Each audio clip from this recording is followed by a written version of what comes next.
Muy buenas tardes, bienvenidos a la sala de exposiciones del Ayuntamiento de Berja. Me siento muy orgulloso de estar hoy aquí con todos vosotros. Quiero dar la bienvenida a mi buen amigo Paco Alonso como director del Instituto de Estudios Almerienses, a Domingo, a los miembros de la mesa, Domingo, que es el director del Centro Virgitano de Estudios Históricos, y a Javier como editor de la magnífica revista. Bienvenidos todos, alcalde de Alcolea, miembros de otras corporaciones. Para mí, como he dicho, es una satisfacción y un orgullo estar aquí presentando el número 22 de la revista Farua, que es un referente cultural no solamente de nuestro municipio, sino que va mucho más allá. Tiene ya un prestigio reconocido y ganado a lo largo de 22 años de vida del centro, y como un exponente de lo que el centro supone con la edición de 22 ediciones, donde a lo largo de esta trayectoria pues, se recogen magníficos artículos y dejan un legado para las generaciones futuras, y tenemos la gran suerte de que grandes científicos, historiadores, pues, de forma altruista escriben sus artículos, se recogen en estas revistas que tanto éxito están teniendo por muchas cuestiones. Son fondos de información para historiadores que están iniciando, y queda, como he dicho anteriormente, igual para el futuro. El Centro Virgitano de Estudios Históricos empieza una nueva etapa que ha cambiado no solamente la figura del director, sino también en la organización. Antes era un organismo autónomo del Ayuntamiento de Berja, hoy es un consejo de nuestro ayuntamiento. La modificación, se tomó la decisión, y creo que de forma acertada, pues porque las cuestiones burocráticas nos llevaban mucho tiempo, y creo que el Instituto también optó, la Diputación Provincial optó por esta figura de organizarnos como consejo, que es la única diferencia de la cuestión administrativa.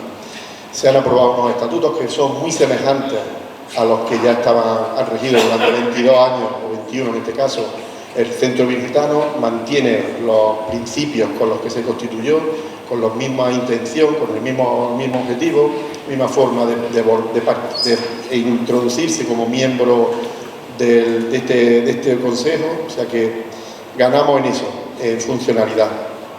El instituto sigue teniendo su independencia, su partida presupuestaria para llevar a cabo los magníficos proyectos que se tienen. De hecho, hace un momento hemos estado hablando, y creo que Berja tiene un patrimonio que tenemos que mantener y que tenemos que potenciar incluso, y también tenemos nuestra obligación como administración intentar poner en valor todo aquello que tenemos, y por ahí vamos a ir.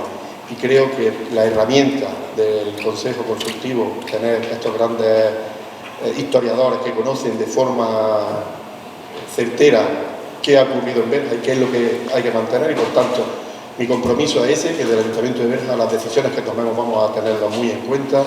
Tenemos un proyecto muy ilusionante, no uno, varios, pero uno que yo creo que es el objetivo personal de la legislatura, de mi equipo de gobierno, como es la recuperación del Molino del Chorreón, hacer un centro de interpretación de los usos del agua a lo largo de la historia de nuestro municipio, que no son pocos, y creo que va a ser un referente también. Nos queda finalizar el Molino del Perrillo, hacer un museo en la calle de nuestro municipio, y preservar y mantener nuestro patrimonio, el que nos han dejado y que nosotros tenemos la obligación de dejar para nuestras generaciones futuras. Tenemos una voluntad participativa, una voluntad de progreso y de avance, y en esa línea vamos a seguir. Quiero felicitar a todos los historiadores que han participado con su artículo en el número 22 de la revista Farua, y quiero hacer un inciso específico en Javier, que ha trabajado de forma, y Domingo, que son el resto de miembros del centro, pero ellos dos son los que se han llevado la principal carga de trabajo de esta magnífica revista que hoy nos presentan. Y nada más, darle las gracias, la bienvenida a Berja, y que me siento muy orgulloso del Centro Virgitano de Estudios Históricos, porque en sus 22 años, las dos etapas que se pueden marcar diferenciadas anteriormente, han hecho una labor, cada una hay que reconocérsela. Yo creo que la última etapa ha sido muy prolífera y muy productiva para el patrimonio virgitano, y creo que esta tercera no va a ir a la zaga. Incluso mi objetivo y el del resto de miembros del centro es ir un poquito más allá. Así que lo dicho, bienvenido, le cedo la palabra a Domingo como director del Centro Virgitano de Estudios Históricos. Muchas gracias.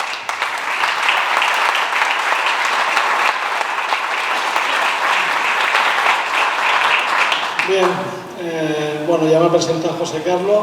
Sinceramente no sé qué hace un técnico informático en un consejo de este tipo, pero en fin, algunas razones le habrán movido a nombrarme.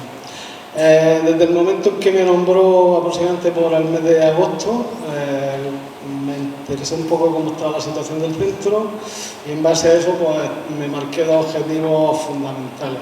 Primero, que el centro como tal, que se había quedado en el limbo jurídico, tuviera una herramienta que le permitiera saber a dónde iba y cuáles eran sus fines, cuáles eran las funciones de sus miembros. Y básicamente pues eso era una cosa sencilla, se preparó un reglamento de organización y funcionamiento por parte de los miembros del Centro Virgitano, se llevó al Ayuntamiento Pleno y el Ayuntamiento Pleno lo aprobó el 2 de diciembre, con lo cual ya tenemos un estatus jurídico y sabemos dónde nos estamos moviendo. El segundo objetivo pues era bastante más difícil. Y era difícil porque me encontré con que en el mes de septiembre una revista que tarda habitualmente un año entre seleccionar el material, revisarlo, aceptarlo, corregirlo, maquetarlo e imprimirlo, un año se lleva mínimo. Pero tenemos 3 meses para que la revista 22 queda correspondiente al 2019, pues pudiera estar en el 2019, que era el objetivo.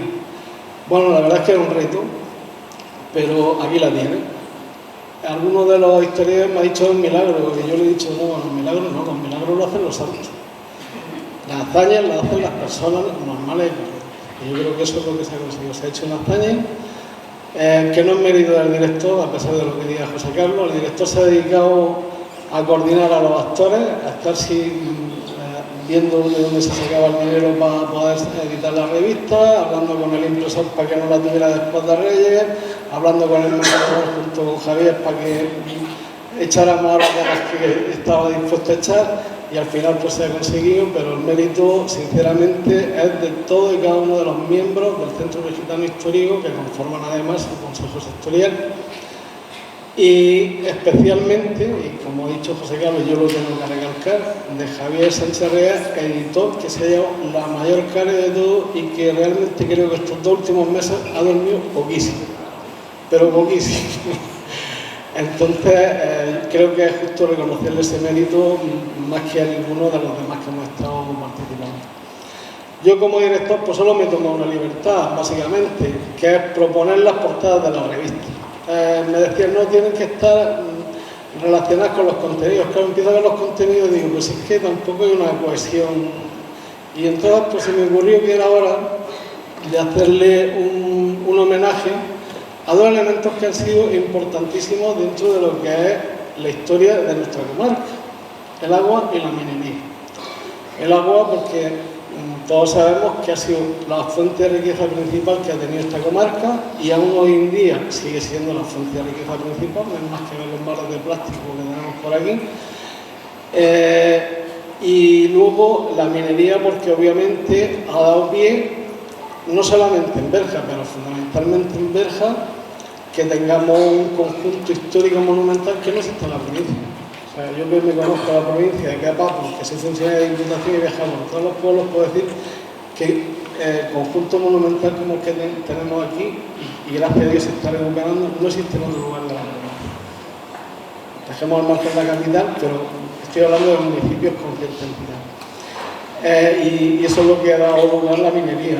Entonces, además de hacerle un homenaje a estos 2 elementos, mi idea también era hacer un guiño a lo que está por venir en Berja de cara al futuro, de cara a la preservación y a la consecución y puesta en valor de recursos tanto culturales como recursos de carácter histórico.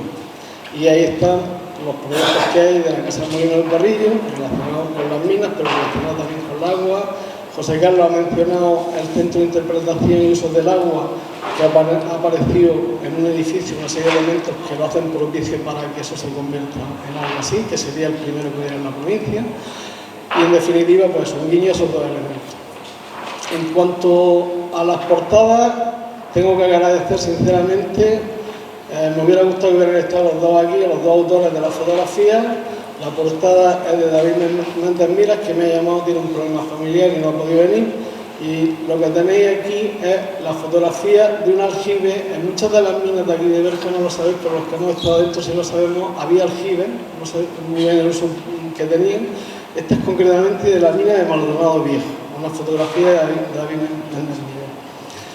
Y la contraportada es una fotografía de José Manuel López Marto, un buen amigo también, que les tengo que agradecer que sin dudarlo, en el momento en que les planteé la posibilidad de que fueran portada y contraportada, me dijeron que sí, sin ningún reparo. Así que, José Manuel, a ti y a David, muchas gracias por vuestra aportación. Y en cuanto ya a los contenidos, pues han tratado de seguir la misma línea que ha sido la revista en los últimos años, es decir, que el ámbito tanto temático como geográfico trate de abarcar todo lo posible de la historia y de la geografía de lo que conforman lo que es nuestra tierra, la Alpujarra, ¿no? Que tiene mucha historia y mucho que poner en valor.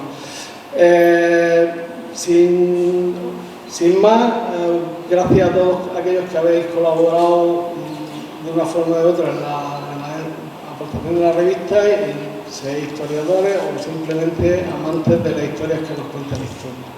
Le doy la palabra a Javier, editor de la revista, que va a hacer una reseña breve del contenido. Perdón.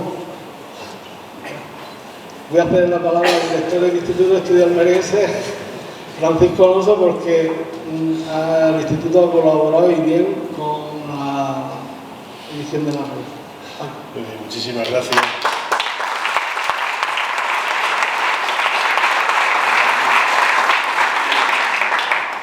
Después de medir un 85 y pesar 113 kilos, es difícil no verme, pero aquí el amigo Domingo no se da cuenta de que estaba al lado. Es normal, cuando uno está en esta situación, la verdad es que se centra en el objetivo de esta tarde, que es presentar la revista, y además el objetivo principal.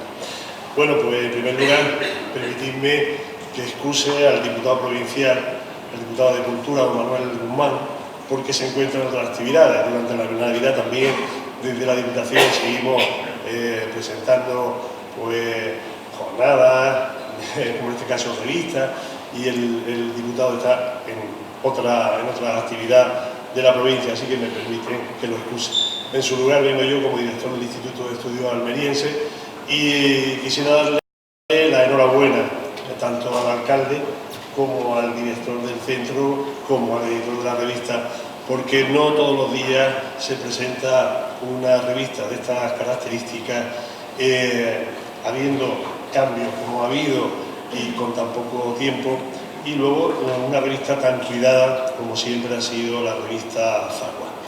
Desde el Instituto de Estudios Almerienses, claro que apoyamos este tipo de iniciativas, no puede ser de otra manera.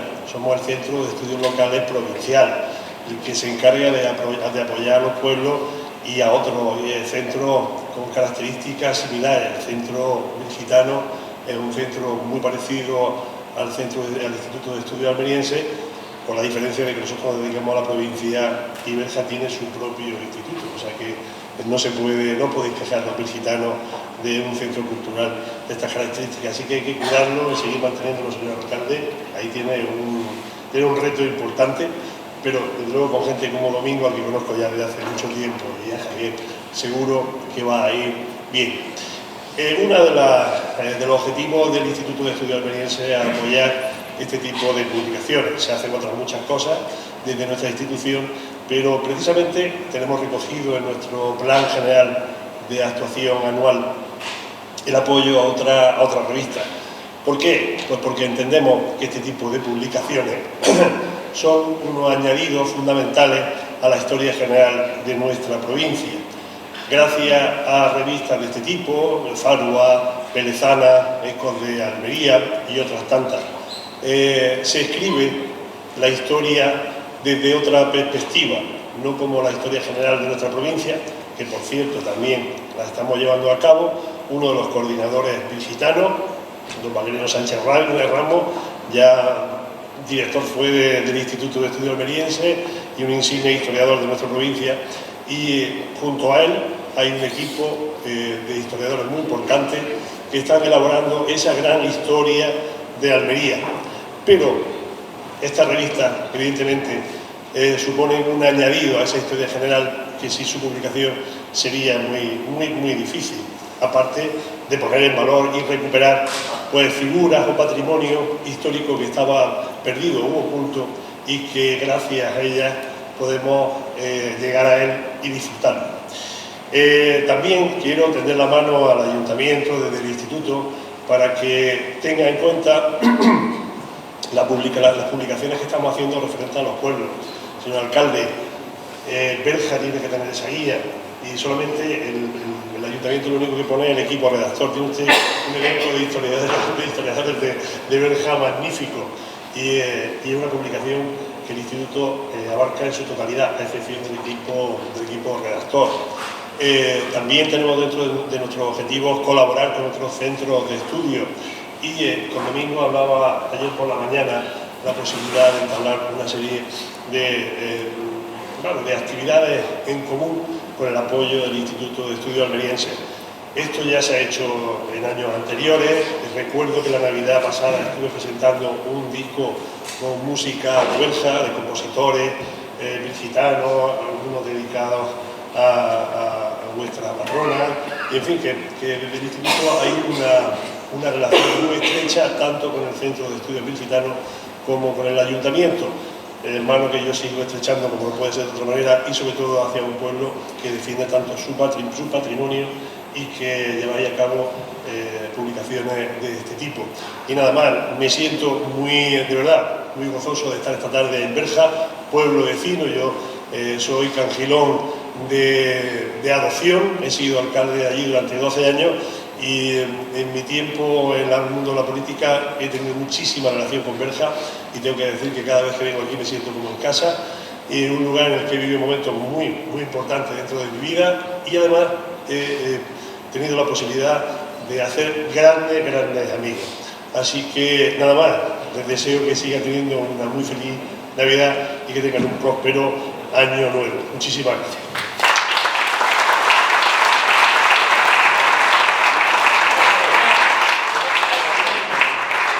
Bueno, pues como decía antes, es que no estaba previsto inicialmente, por eso había la equivocación.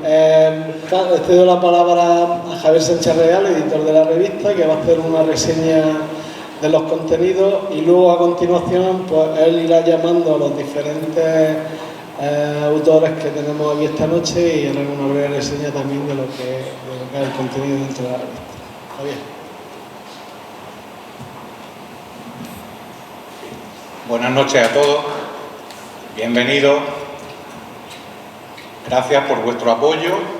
Hay mucha gente, lógicamente, de Berja, pero también han venido muchos amigos desde Almería, desde Fondón, Fuente Victoria, Laujar, Alcolea, Dalía, El Ejido y especialmente mis paisanos Adra está representada hoy de forma masiva.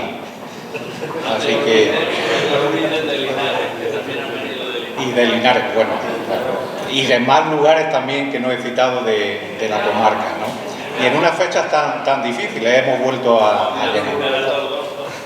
Naturalmente. Bueno, a mí me toca ir desgranando el contenido de la revista. Vamos a tratar de ser breves, esto es una promesa que nunca se cumple, pero bueno, lo intentamos. Empezamos con las características del contenido de la revista y vemos que tiene 344 páginas, nada que ver con la última, que todo el mundo se quejaba que era muy voluminosa.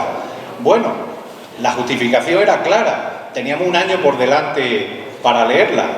En este caso también hay una justificación, solamente vamos a tener medio año, porque esperamos que la próxima esté en la fecha previa al verano.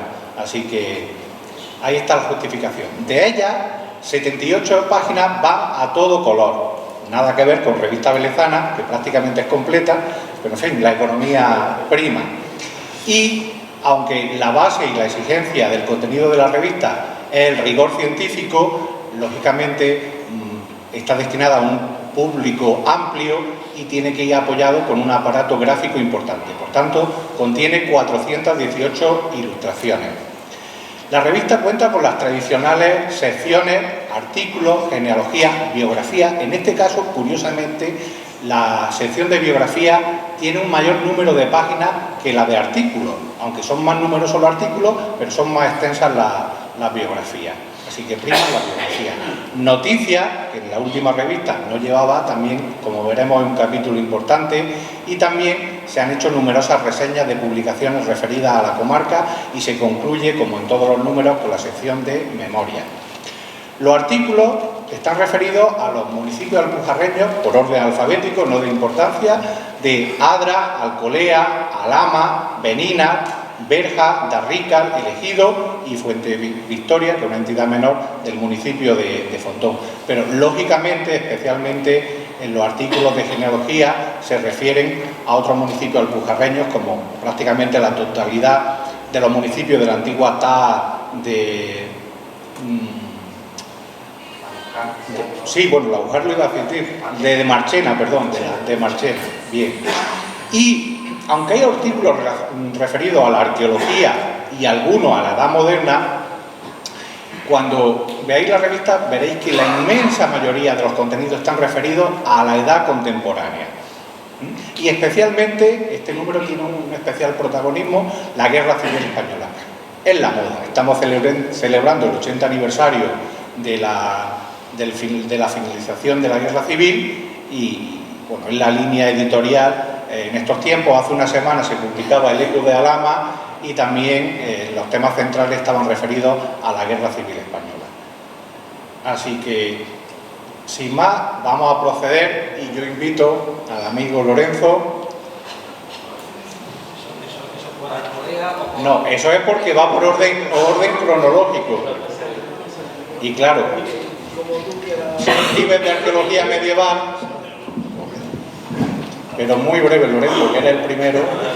Ahora que estamos aquí todos, tienes que dar ejemplo, ¿eh? Ahora que estamos aquí todos, bueno, buenas tardes a todos y todas.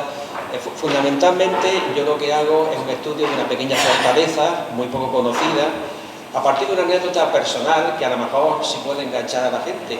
Y es un viaje que yo hice con mi padre cuando yo era, bueno, cuando acababa de salir de la universidad, y como yo me reencuentro con el yacimiento cuando yo acompaño a mi hija cuando justamente está en práctica. Esos 35 años que hay de un hecho a otro a mí me permiten recuperar ese yacimiento con ojos totalmente distintos. Y bueno, con esa experiencia humana y esa experiencia también profesional o arqueológica, pues trato una pequeña fortaleza con muy poco periodo de ocupación y que había pasado prácticamente desapercibida en la bibliografía y en los estudios de la Alpujarra, que además es una zona medianamente bien estudiada en esa época, y le doy un nuevo enfoque. ¿Cómo? Como un lugar fronterizo, un puesto fronterizo entre dos reinos taifas, el reino de Almutasi, de Almería, y el reino de Abdalá, de Granada. Ahí dejo la hipótesis para que otros toreros la toreen. Muchas gracias. Gracias, Lorenzo.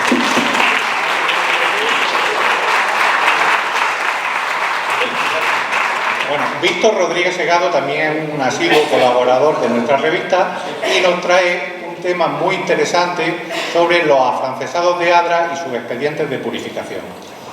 Buenas noches.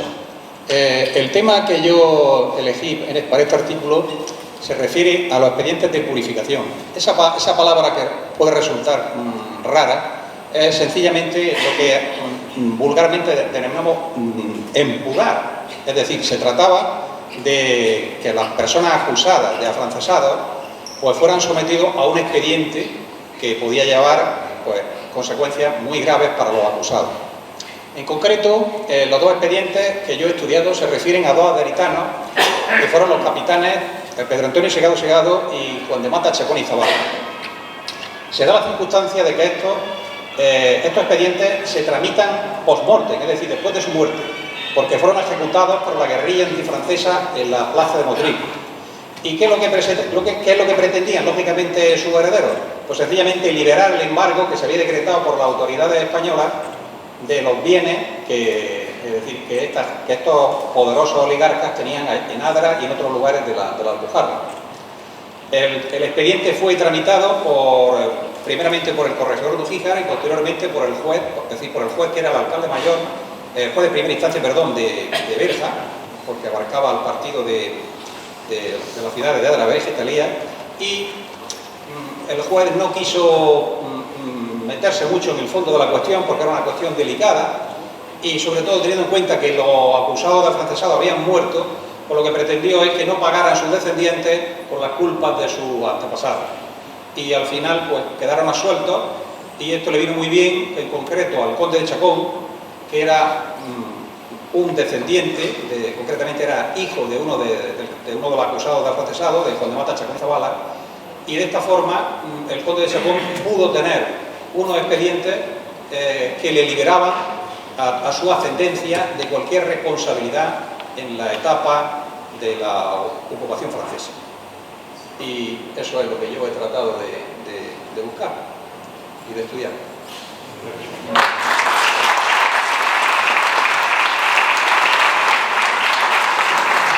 Los hermanos Salmerón Pellón tienen especialmente protagonismo en esta revista, y comenzamos con un trabajo de José Ruiz Fernández y Gemma Ruiz Jiménez, que lleva por título un poema inédito de Manuel Salmerón Pellón, A mi patrona.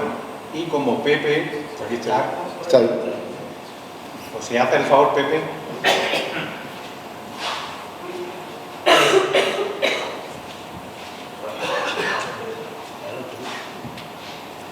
Bueno, buenas noches a todos mis paisanos, a todos y a todas mis paisanos. El trabajo que presentamos es muy breve, es un trabajo compartido, está firmado por mí, bueno, por mi hija Gemma Ruiz Jiménez, que ayer tuvo que volverse a Madrid, ella es profesora de literatura y no ha podido estar esta noche aquí, y por mí mismo. Se trata de un poema inédito que encontré de Manuel Salmerón Pellón, que está en Madrid, no está publicado, se titula A mi patrona, está dedicado a la Virgen de Gado, y es uno de los poemas primerizos, vamos a llamarlo así, de Manuel Salmerón Pellón, ya que todos los poemas que conocemos, que no han llegado hasta ahora, están publicados en la revista de Berja, Gente Nueva, en el año 1918, un par de poemas dedicados a la Virgen de Gado, pero a las fiestas patronales de septiembre. Este, en cambio, tiene la particularidad de que es un poema manuscrito que aparece fechado en Berja el día 3 de marzo de 1912. Esto es 6 años antes de que aparecieran los poemas que se conocen de Manuel Salmerón Pellón en Gente Nueva. El motivo, bueno, cómo vino el poema a mis manos, pues no fue casual. Durante 2 años estuve trabajando, investigando en la obra completa, en recopilar la obra completa de Manuel Salmerón Pellón, porque se conmemoraba el año pasado el primer centenario de la muerte. Manuel muere el 25 de octubre del año 1918 por la gripe, y se conmemoró el primer centenario, y creó oportuno pues recopilar y publicar un libro, el primero, donde aparecen las obras que hasta ahora se conocen de Manuel Salmerón Pellón. Y bien, cuando ya lo tenía terminado, estaba en imprenta, pues me viene la noticia de la existencia de un poema que actualmente tienen los familiares en Madrid, manuscrito, y conseguí in extremis que se incluyera en el libro, en la página 433. Por cierto, y referente al artículo en sí, que es muy breve, sí siento cierta frustración porque el poema famoso, que es manuscrito, que es inédito y demás, no aparece en la revista Farwa, sí la transcripción, pero no lo que es el original escrito manualmente por Manuel Salmerón Pellón, que yo sí di los fotolitos, las fotografías, pero no me lo han incluido, quizás porque tiene deficiencia o lo que sea, pero con lo cual, de alguna manera, pierde ya el artículo un poco de vigencia. De todas maneras, y no por hacerme propaganda, en mi libro lo podéis tener, lo tienen reproducido en la página 433. Y ya termino brevemente con una petición al alcalde de Berja.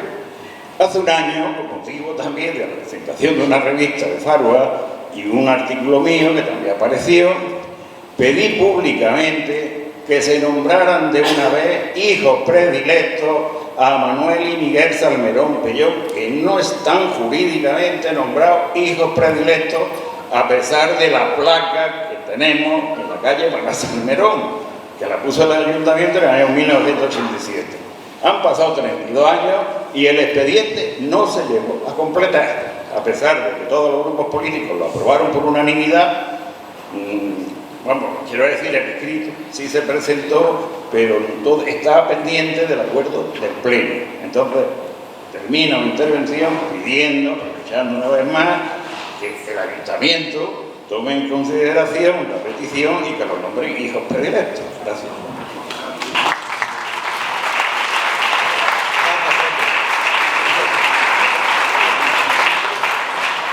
Pero, un segundo. Que sabes que el interés está porque es de justicia. Esa placa, no por esto es una anécdota, la inauguró, la presentó mi bisabuela, que era hermana de los Salmerón Pellón. O sea que mi interés afectivo, evidente, pero también el histórico y el buen hacer que han hecho estos ilustres hermanos por la ciudad de Berja, y nosotros no creo que hay muy poquitas revistas en las que no aparezcan, pues porque de verdad que son personas de las que Berja se puede sentir orgulloso y han dejado un legado muy grande. Y que por tanto, sabes que mi compromiso es hacerlo, lo plantearemos al pleno de la corporación y al centro y al instituto, al Centro Visitado de Estudios Históricos, y si es como creo que es, pues se llevará a cabo. ¿Vale? No, por alusiones, Pepe. No se ha hecho la reproducción facímil, pues tú lo has dicho, porque esta ilustración tenía muy baja resolución, como la inmensa mayoría de las que entregáis los autores. Porque escribí, no tenéis contención, la mayoría, pero de fotografía poco. Y en este punto tengo que decir que vaya nuestro agradecimiento no ha podido asistir a Andrea Aguilera, París, de ADRA, que desde hace muchos años la inmensa mayoría de las ilustraciones son tratadas digitalmente para mejorarlas por su parte. Y estamos hablando de un manuscrito, no estamos hablando de una pintura. Lo importante es la transcripción y, por supuesto, vuestro estudio. Bueno, el siguiente trabajo, tenemos que disculpar también la presencia de su autor, Carlos Javier Garrido García. Él es alpujarreño consorte y, aunque su especialidad es la historia moderna, nos trae un trabajo sobre la guerra civil en un pueblo de la Alpujarra almeriense, Benina. Así que simplemente os voy a leer brevemente el resumen en el que se analiza el desarrollo de la guerra civil en Benina, que como sabéis está bajo el pantano y que su territorio hoy forma parte también del municipio de Berja, explicándolo a través de un análisis bibliográfico y documental que prima los aspectos sociales. Para ello se remonta a la situación social originada con la expulsión de los moriscos de 1570, que inició un proceso de polarización social que acabó derivando durante el periodo republicano en una intensa polarización política, como fue común en todas las zonas rurales del sur peninsular. Un trabajo también breve, que al igual que el de Pepe, es de agradecer. Yo siempre lo digo a los autores, los artículos que no se lean de una sentada, malamente vamos, pero predicamos en el desierto. Bien. Y el siguiente trabajo, que también trata de la guerra civil, sí contamos con Miguel, Francisco Miguel Guerrero Montero, también un colaborador asiduo de nuestra revista, y nos trae un trabajo sobre la guerra civil y los refugios en Adra. Sí, hola, buenas noches a todos. Yo soy Miguel Guerrero, el autor del trabajito de los refugios. Bueno, el tema de los refugios de la guerra civil hoy día está muy de moda. En el año 2001, el Ayuntamiento de Almería, haciendo unas obras en el paseo, descubrió que había unos refugios de la guerra civil y tuvo la cintura, tuvo el instinto de conservarlos, y hoy día es un referente cultural en Almería. En 2006 se pusieron de esta manera. Cartagena quizás sea la primera ciudad donde los refugios de la guerra civil se pusieron como explotación patrimonial. Y a partir de ese momento hay una especie de moda en cada ciudad donde hay estos refugios. Ya no se, como antiguamente se cegaban, sino que ahora se conservan. El Ayuntamiento de Adra, con Javier también, pues ha hecho esa labor. Y en Adra hay los refugios de la guerra civil, que seguramente a lo mejor no lo conocían, lo mismo que en Berja, que por lo visto hubo otros refugios de la guerra civil, pero no se encuentran, no encontramos la boca. Hubo un momento donde estuvimos incluso buscándola. Huerca Lovera también contaba con otros refugios de la Guardia Civil y completaban un panorama en la provincia que era común a otros pueblos y a otras ciudades, una moda de refugio durante la Guerra Civil Española. Bueno, el artículo trata un poco de dos puntos de vista. Desde el punto de vista histórico, enmarcar esos refugios, sus vicisitudes, su construcción, su cuantía, su dimensión, una descripción de cómo son esos refugios, lógicamente para qué servían, el contexto de la guerra, y la otra parte es analizar un poco el contexto patrimonial, que hoy día eso se considera un patrimonio de primer orden. Cuando en Almería se abrieron los refugios de la Guerra Civil, alcanzaban el número de visitas, me parece. Alcanzaban el número de visitas. Hoy día no sé cómo estará a ese nivel, pero sigue siendo un monumento, porque es así, muy visitado. Junto con los refugios, la Guerra Civil en Almería dejó huellas en forma de fortificaciones, que está plagada. Búnkeres en la costa, que a lo mejor han visto algunos, trincheras en el interior, en fin, todo un patrimonio que hoy día en muchos sitios se está explotando desde el punto de vista cultural y desde el punto de vista patrimonial. Entonces este artículo lo que viene a colaborar un poquito a ese conocimiento de este monumento que podemos considerarlo así. Y bueno, por último, dar las gracias a Javier, otra vez, reiteradamente, porque esta revista es referente por su rigor, es muy rigurosa, y en parte porque el Centro Gitano lo es, pero porque Javier también lo es. Javier seguramente a nosotros, a mí por ejemplo, me ha dicho, oye, que en la página... ¿Dónde sacó esta cita? Digo, hombre, pues del libro de actas de pleno del Ayuntamiento, del 18 de febrero de 1936. Dice, ¿pero qué página? Hombre, ¿te ves la página? Sí, la página 18. A Javier la página 18 de febrero de 1936. Y Javier dice, ¿pero anverso o reverso? Vuelta otra vez. Entonces era anverso, pero no anverso, verso, es recto y verso. Entonces, el rigor es muy importante hoy día, porque publicaciones hay un montonazo, pero rigurosas quizás no tantas, Hoy se publican cosas realmente que no tienen el rigor que tiene esta publicación. Entonces el Ayuntamiento, el Centro Gitano y la Diputación vela y Javier vela en este instante porque esto sea lo que es un referente a nivel provincial.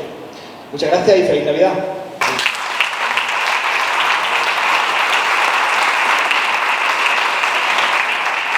Pero con esto no te volverá a pasar que cuando tengas que citar el aparato crítico lo pongas todo bien detallado. Bueno, prueba de que la investigación histórica siempre es una constante y va andando, estamos viendo ese plano donde se sitúan numerosos refugios, tanto públicos como privados.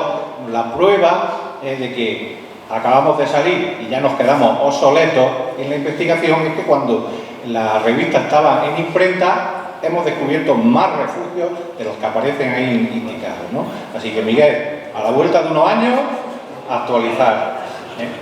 Y prueba también de que hubo refugio aquí en Berja, hemos hecho ese guiño con ese dibujo de Miguel Salmerón Pellón, que estuvo trabajando de forma obligada también en la construcción de los refugios de Berja.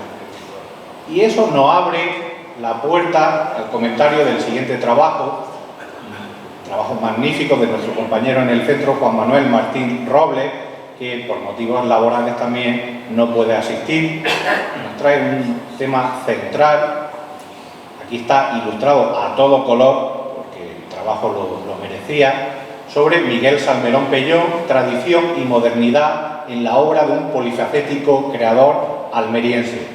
Primera parte, eso nos está diciendo que nos amenaza con continuar.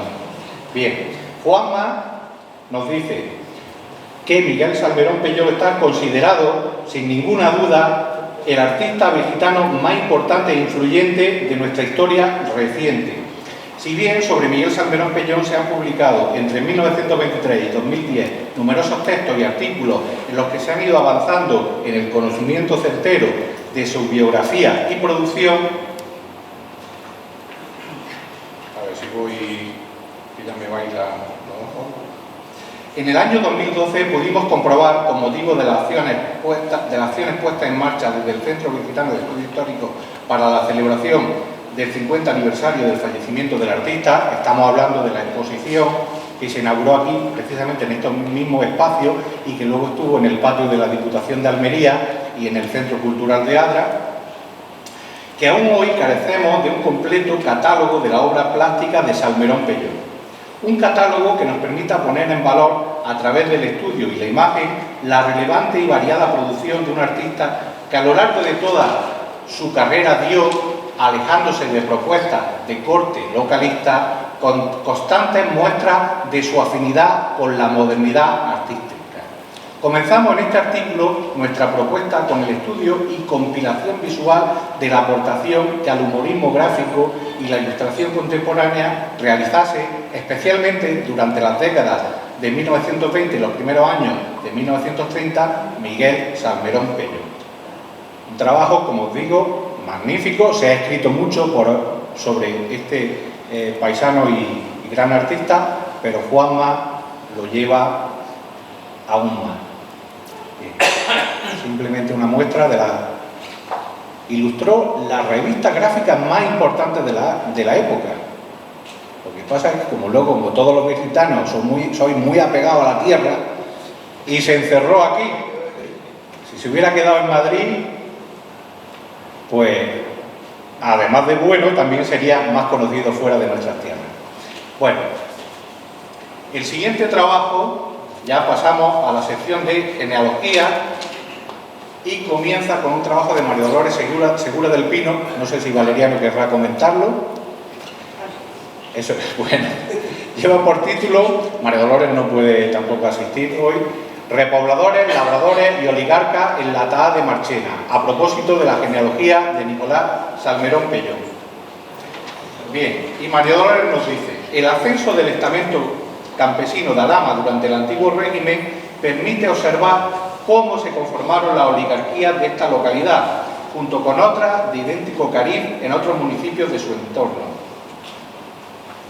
El cenit social tuvo lugar en el siglo XIX, pues conformaron linajes bien estructurados ideológicamente consecuentes como un nuevo modelo social de clase y bajo premisas ideológicas nuevas, que se manifestaron en ocupaciones laborales liberales y en actitudes formativas de nivel. Este es el caso de la familia de Nicolás Salmerón y Alonso, en donde este trabajo estudia su ascenso social, paterno y materno, a través de la genealogía de los diferentes apellidos que establecieron su idiosincrasia propia, que nos permite conocer el marchamo familiar.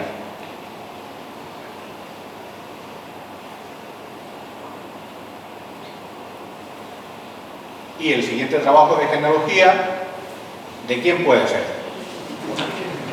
No hay farua donde Valeriano no recoja una familia vegetana. Bien, buenas noches y feliz Pascua a todos. Bueno, yo inauguré la sección cuando al ser fundador de la revista y del centro, pues pensé, bueno, pues haber una sección tenía que ser la genealogía. En este caso, y en los próximos números, irán saliendo apellidos que han dado nombre a calles de Berja. Ahora me ha dado por ahí buscar calles y explicar el topónimo. En este caso, la Fuente Toro responde a un apellido de Berja, los Toros, la familia Toro. Los Toros son una familia que ya ha desaparecido en Berja. Ellos son los que van a urbanizar todo lo que es desde la plaza de la Constitución hacia el sur. Ellos son los que urbanizan hasta Pago. Son los que lo van a urbanizar con casas y palacios. Son ellos los artífices de ese barrio que dio nombre a su apellido. Son Enciso, lo que pasa que es la rama de la familia Enciso. Digamos que había los Encisos eran dos hermanos, uno que quedó en la torre y el segundo hermano que se quiso poner Toro para diferenciarse del otro. Esto era muy propio en el siglo XVI. Y bien, ellos van a ubicarse en lo que hoy es la Fuente Toro, serían Toro Enciso, y a partir de ahí los estudios. Como bien ha dicho Javier, son más pueblos los que aparecen. Otra rama muy importante está en la Ujar, que también la esbozo, con sus capillas, todo el aparato que tiene. Y quizás lo más interesante son todos los topónimos. Hago un plano donde se ven cosas del siglo XVI y XVII, donde estaba el matadero, por qué se llama Cerro Matadero. El Cerro Matadero de Berja era el matadero municipal. Ahí digo quién lo tiene y cómo funcionaba eso. La calle de las Mazarillas, que sería hoy la de la pastelería que baja hacia abajo, calle de las Mazarillas, porque había una almazara, y voy desgranando eso, ¿no? Y bien, se habla de la Ujar, de Yator, de Berja, por supuesto, y lo que hago es un recorrido de figuras muy importantes que han marcado la vida de Berja entre el 16 y el 17, han sido alcaldes, regidores perpetuos de la villa, jueces, en fin, ahí se describe bien a esta familia que ya no está, pero sin embargo sigue estando presente en Berja porque sigue existiendo la Fuente de Toro y esa plaza y el apellido Toro, pero ya son toros que vienen de la Alpujarra, no los de aquí, se extinguen en el 18. Vale. No te muevas porque la sección de biografía la inauguras tú también, con la biografía de un bercetano. Yo inauguré también esta sección y como la inauguré yo, pues todos los años me veo obligado casi a que no se pierda la sección y siempre escribo bien. Esta biografía es de Francisco Manzano Oliver. Este ha sido un personaje muy curioso y le pasó algo parecido a Salmerón Pellón, pero en una época era de Berja, entonces le gusta tanto Berja que acaban viniéndose acá. Bien, este fue otro caso distinto. Él era profesor de la Universidad de... Él nació, la casa de él es el actual Molino del Perrillo, la anterior casa que había ahí. La que vemos el Molino del Perrillo, pues la casa que había antes, él nació en esa casa. Bien, él era el mayorazgo de su casa. Él es abogado, va destinado de profesor de Derecho en la Universidad de Granada, pero él había estudiado en Madrid y quedó encandilado por el teatro. Le encantaba el teatro. Tanto es así que muy jovencito publicó en 1837 esta obra de teatro. Fue su primera obra. Él viene, termina la carrera, su padre se viene a Berja para que siga de bufete de abogados, pero él no le gusta el teatro y tal, consigue aprobar una oposición en Granada, se va a Granada que hay teatro, allí empieza otra vez con los teatros, la obra de teatro él, la abogacía, pues bueno, pero él lo que le gustaba era el teatro. Y él, en un momento dado de su vida, hunde los bancos, en el sentido que vende toda la casa de Berja, los huertos, lo que es el Callejón del Pardo y todo eso, lo vende todo y fundió todo el dinero en pagarse las obras de teatro, pagar las compañías y los estrenos en Madrid.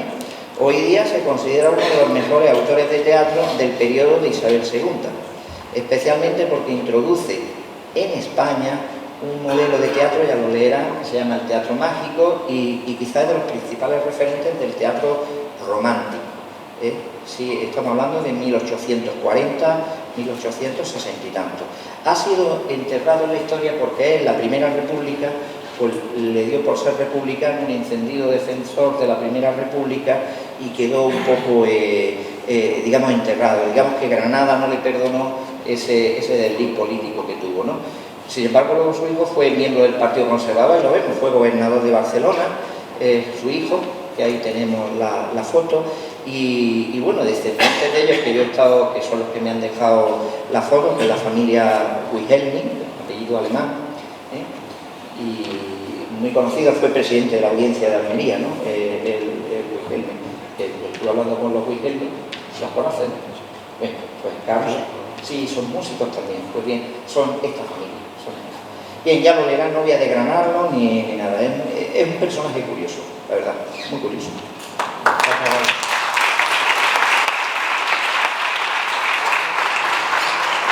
El municipio de Alcolea y sus hijos tienen especial protagonismo en este número, no solamente con el trabajo de Lorenzo Cara, sino también con esta biografía de un político excepcional que la escribe José del Sagrado Domènech, también un asiduo colaborador.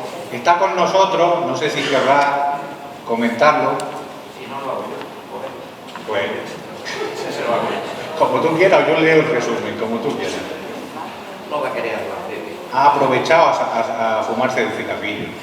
Ah, pues sí tengo yo interés en este porque, bueno, lo voy a hacer, Pepe no siempre escribe pero nunca quiere salir, aunque ya me ha prometido que en la presentación de Flora de Alcolea hablará, ¿vale?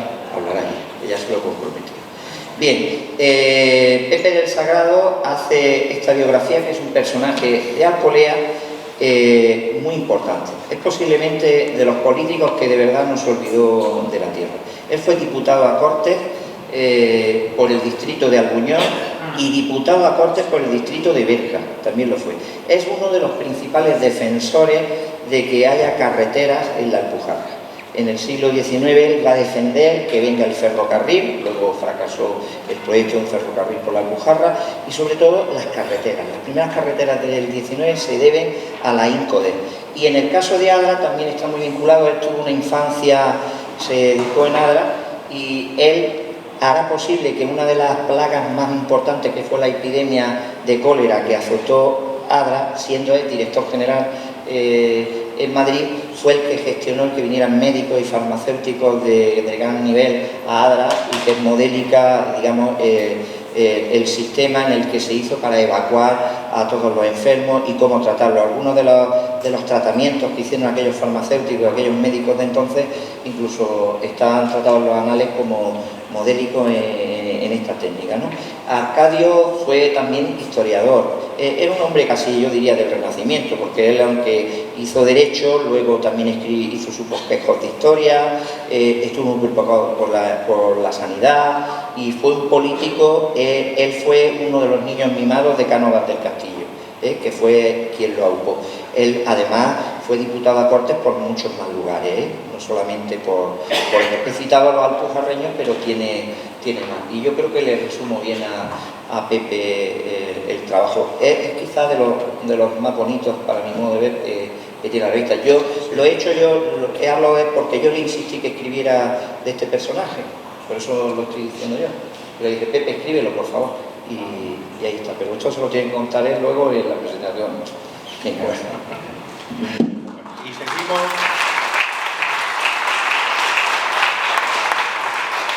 Seguimos con la biografía de otro alcoleano, en este caso, además, familiar y protegido de Arcadio Roda, José María Moya Rivas, que tenía el seudónimo de El Hombre Gris, que fotografió Alcolea en blanco y negro. Es un trabajo que trae Antonio López Romero, que también escribe en todos los números desde hace años de la revista. Es un trabajo precioso. Yo voy a leer el resumen nada más.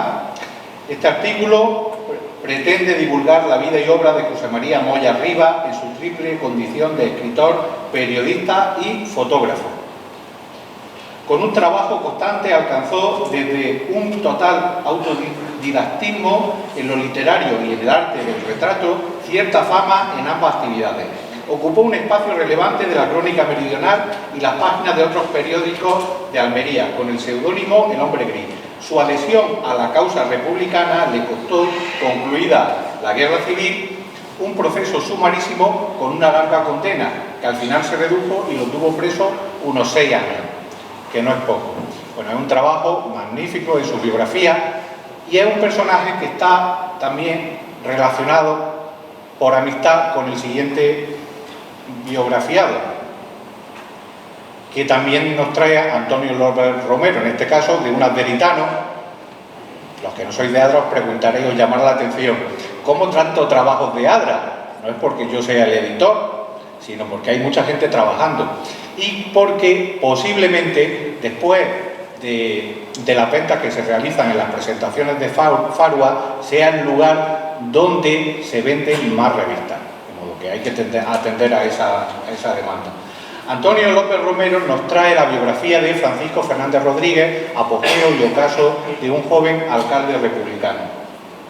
Fue el único alcalde republicano adveritano elegido democráticamente tras los comicios de mayo de 1931.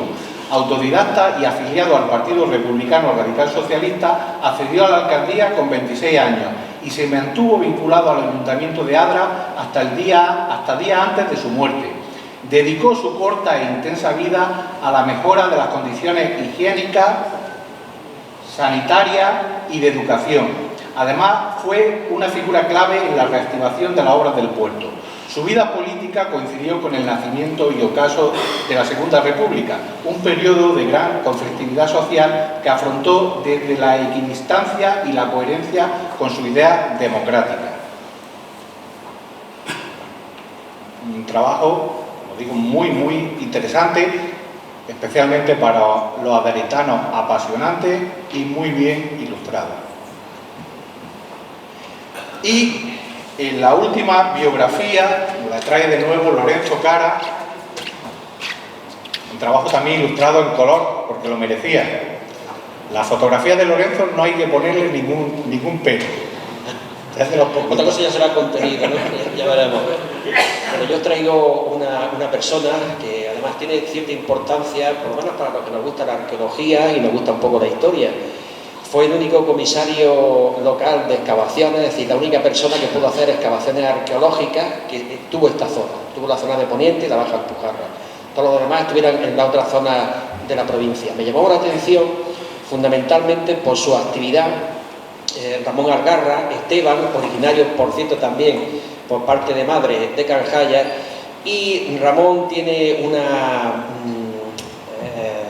una implicación en Dalía muy curiosa. Es un personaje menor, pero con una influencia mayor. ¿Os habéis fijado alguna vez el escudo tan característico que tiene Dalía? Un barco. Bueno, pues él fue el que fabricó el que construyó esa leyenda, a través de una leyenda que de alguna manera era la parábola de la influencia oriental en el desarrollo de la península ibérica, el desarrollo a través de la leyenda de la reina Ailas. Y fue justamente con Francisco García Rubio, otro maestro aficionado a la arqueología, el que dio lugar a ese proyecto tan curioso. Ahí, bueno, veo un poco las vicisitudes que tuvo, los contactos que tuvo, y de cara también un poco al legado arqueológico, presento la primera documentación, yo creo la única que me he encontrado, de un hallazgo que llamó mucho la atención en su momento y del cual se desconocía absolutamente todo. La basílica presuntamente paleocristiana de la villa de Onayar en el Ejido. Es la única documentación que hay y yo espero que, bueno, pues podamos incluso ver si todavía conserva algún resto. Gracias. Gracias.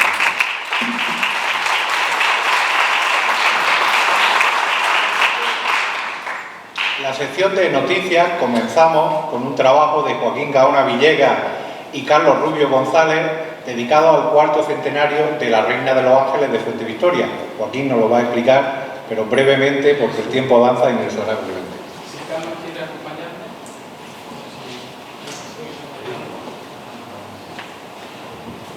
Hola, buenas.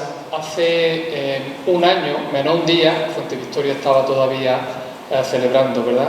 Fue el 28, mañana el Día de la Alcaldía, otra fiesta de Fuente Victoria, que estáis todos invitados si queréis pasarlo bien, una fiesta especial, única, que tenemos no solamente en la Alpujarra, sino en Almería y en el sureste, me parece a mí. Bueno, pues hace menos de un año Fuente Victoria estaba celebrando, con grandes factos, diría yo, la devoción a la Reina de los Ángeles. 400 años, que no es moco de pavo. Pocas devociones hay tan antiguas en la Alpujarra. Y además de la antigüedad, lo que tiene de especial, y el artículo, la noticia que recogemos, es que un pueblo pequeño, digamos, pues celebró más que dignamente durante un año, con unos acontecimientos, con unos actos bastante especiales y con una gran implicación por parte del pueblo, pues todo un año de actividades, y por eso desde la revista Faro pues queríamos recogerlo por esa doble vertiente, la lucha y el afán de un pueblo por mantenerse y decir aquí estamos, y sobre todo el recordar los 400 años de la devoción a su Virgen. Si quieres añadir algo. Pues nada, muchas gracias. Gracias.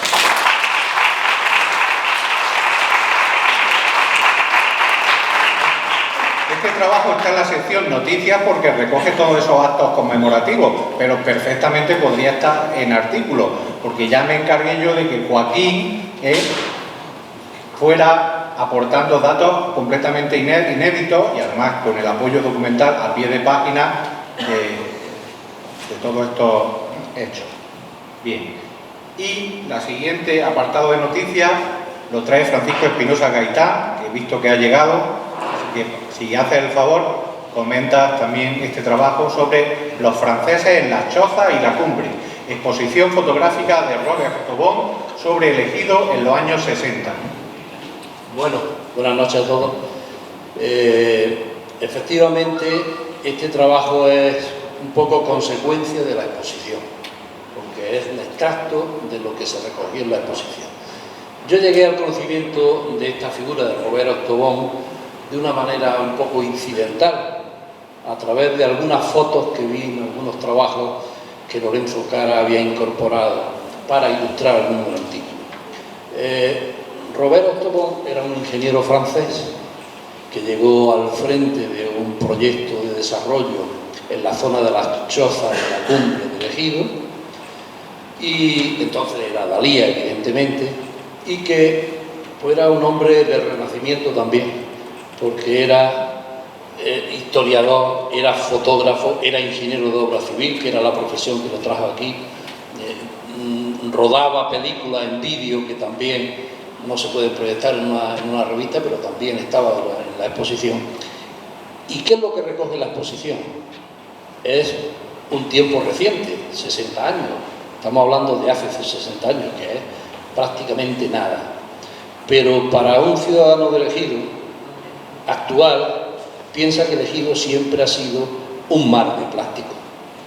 Y este proyecto se desarrolla en un tiempo en que estaba todo el terreno prácticamente virgen, salvo la pequeña capa de parral que a través de la Fuente Nueva y el canal de San Fernando se había desarrollado.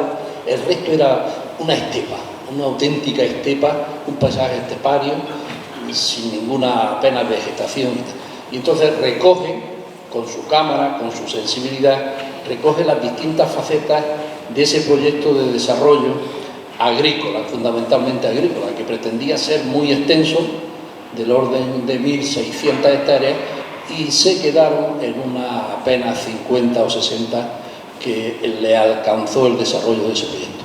Como era una crónica, porque en definitiva la exposición, como lo que yo intento reflejar en este artículo, en este trabajo, es la crónica gráfica de un tiempo. Es decir, cómo se inicia el proceso de revolución que cambió el paisaje de una manera ya definitiva en el campo de Alía, hoy de El Ejido. Y no quería que se perdiera, sobre todo cara a la memoria de los más jóvenes que piensan que siempre hubo invernadero en el lugar. Muchas gracias.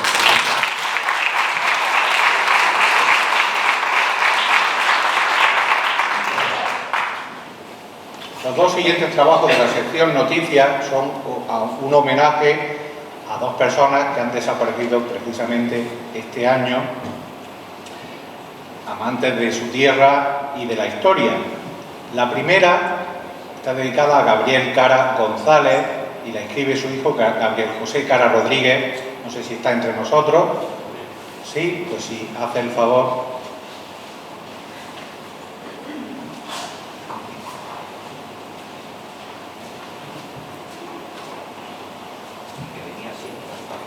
Buenas tardes.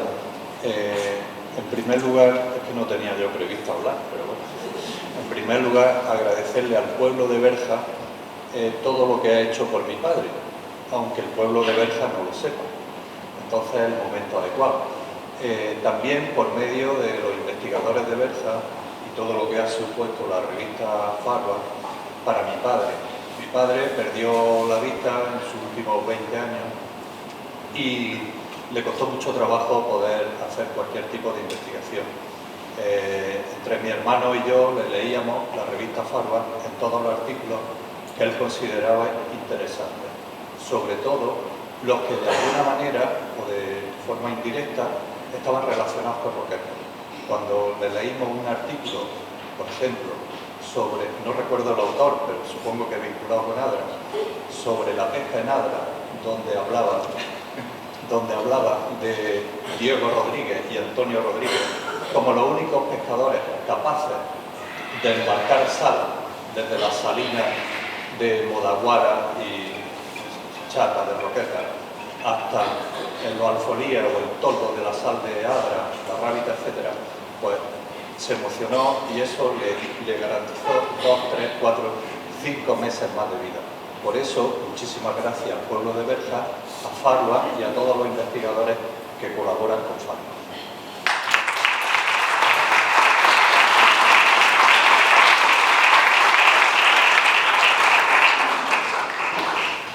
Y la última referencia a la sección de noticias está también dedicada a modo de homenaje a Pepe Criado y también he visto por aquí a Francisco Ruiz Escudero.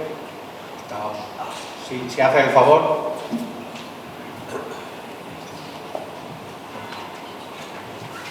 Buenas noches. Yo no sabía que había que hablar, Dar las gracias a Lorenzo por invitarme a la revista. A mí me conocéis mucho como artista y de alguna manera me incorporo como historiador del arte, rindiendo un homenaje a José Criado, Pepe Criado para los amigos, a su trayectoria artística. Todos conocéis a Pepe como aquel hombre vinculado al trobo, historiador de la tradición oral en la Alpujarra, pero su humildad no llegaba a abrirse como para contarnos su trayectoria artística, y nosotros desde el taller empezamos a descubrir y a tirar del hilo y vemos que tuvo un pasado artístico muy importante relacionado con la poesía experimental en los años 80, vinculado a publicaciones muy importantes sobre este tipo de prácticas artísticas. Participaba siempre bajo el seudónimo de Mi Exterminio, y nosotros tenemos que agradecerle que Berja tiene su archivo de poesía experimental, un archivo que es la primera piedra para lo que a mí me gustaría que fuera el Centro de Poesía Visual de Berja, de la Biblioteca Municipal. Pepe Criado, Mi Exterminio, Pepe Criado, investigador de la tradición oral, del trobo de la Alpujarra, Pepe Criado, editor, Pepe Criado, activista social y cultural. Pepe Criado decía que su segunda casa era Berja. Pepe Criado sabía de nuestro trabajo en la Biblioteca Municipal, de nuestro taller de poesía experimental. Vuelvo a dar las gracias a la revista Farua porque de alguna manera con este artículo se abre a una nueva dimensión, voy a decir entre paréntesis la vanguardia, y bueno, ahí estamos, y por eso es por lo que Pepe siempre estaba aquí en la biblioteca apoyándonos en los talleres, porque estaba viendo lo que él había hecho ya hace muchos años, y eso, que nos quería mucho, y tenemos parte de él aquí, y vamos a seguir trabajando por este tipo de prácticas artísticas literarias. Muchas gracias.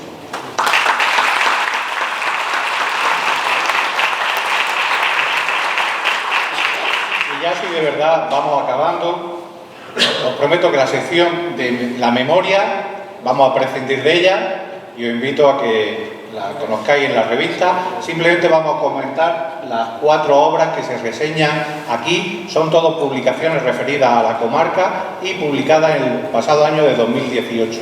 La primera es un monográfico dedicado al municipio de Canjaya, dentro de la colección Pueblos de Almería, que está coordinado por nuestro amigo y compañero Juan Pedro, y también por otros autores y otros miembros también del Centro Virgitano que también en menor medida hemos colaborado. Y hace la reseña también el amigo y miembro del centro Joaquín Gaona Villegas. La siguiente obra está dedicada a mi pueblo, 3 siglos de alcaldes de Adra, concejales y familias delitanas, de María Sande López. Es una obra que hace la reseña José Leonardo Ruiz Sánchez, también lo conocéis, virgitano y miembro del Centro Virgitano. Yo os recomiendo su texto porque no tiene desperdicio. La tercera, de nuevo, es una obra de Juan Pedro Vázquez Guzmán, prolífico, Juan Pedro. La única pega es que es un CD, contra los que nos gusta el papel, pero bueno, la economía de nuevo manda tierra, propiedad y conflictividad en la Almería del siglo XIX, de las desamortizaciones a la crisis finisecular, y de nuevo hace la reseña José Leonardo Ruiz Sánchez. Sí, efectivamente, perdona Paco, aparece todo en el PowerPoint, toda la información. Bien, y la última reseña la hace Leandro Álvarez Rey, es profesor de la Universidad de Sevilla y amigo de José Leonardo, y hace la reseña del trabajo de Antonio Ramírez Navarro, Aunque no espera el dolor y la muerte, historia del movimiento libertario en Almería. Antonio, que también ha colaborado con nuestra revista y esperemos que lo siga haciendo en el futuro.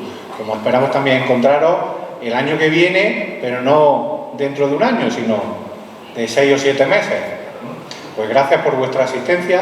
No os vayáis porque ahora el ayuntamiento nos invita una cervecilla. Bueno, antes de cederle la palabra para que haga la despedida al señor alcalde, recordaros que tenemos abierta una exposición acerca del 450 aniversario de la rebelión de los moriscos, promovida por el Instituto de Estudios Almeriense, con algunas piezas añadidas que hemos conseguido por ahí de algunos eventos que se celebran anualmente, que está abierta todos los días por la tarde de 6 a 9 y los días de fiesta por la mañana también, desde las 12 a las 2.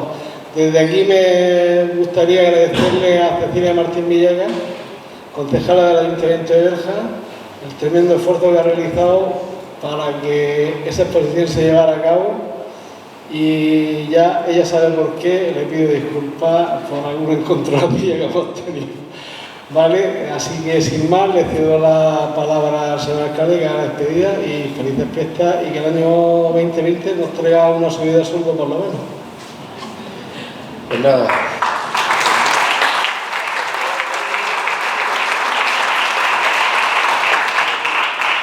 Felicitar a todos los miembros del Centro Visitano de Estudios Históricos, porque en la presentación ha quedado clara la magnífica obra que tenemos y que tenemos el placer de presentar hoy aquí.